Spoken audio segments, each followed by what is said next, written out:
বিসমিল্লাহির রহমানির রহিম।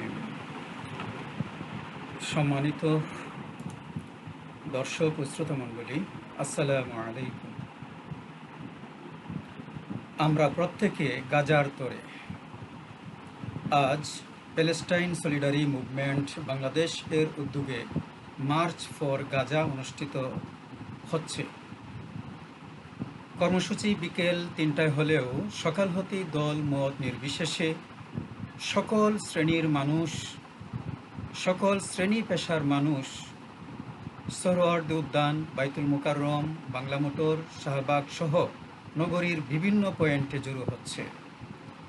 আন্দোলনকে যথাযোগ্য এবং কঠোর নেতৃত্বের মাধ্যমে ইউনাইটেড ও টার্গেটফুল রাখতে হবে। কোনো স্বার্থান্বেষী মহল যাতে নিজ স্বার্থ চরিতার্থ করার হীন চেষ্টা চালাতে না পারে সে বিষয়ে যথেষ্ট সতর্ক থাকতে হবে।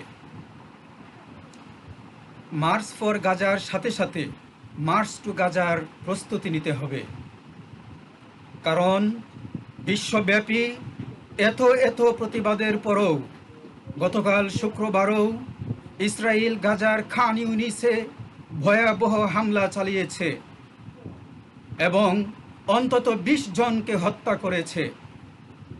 জাতিসংঘের রিপোর্ট অনুযায়ী গত ১৮ মার্চ হতে ৯ এপ্রিল পর্যন্ত শুধু নারী ও শিশুদের লক্ষ্য করে অন্তত ৩৬টি হামলা করা হয়েছে।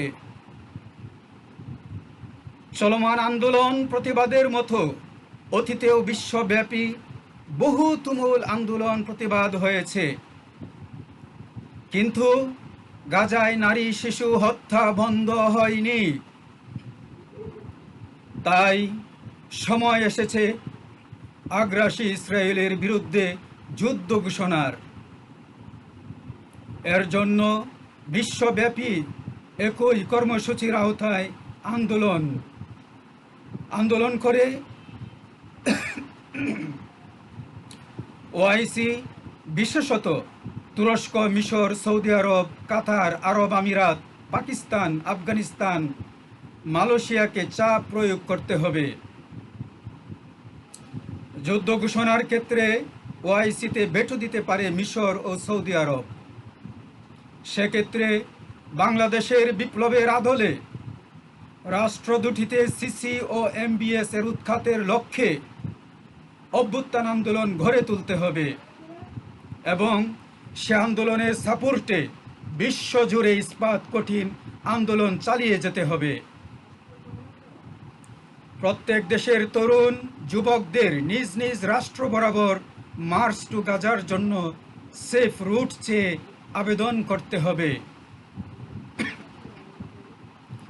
আমরা প্রত্যেকের তরে।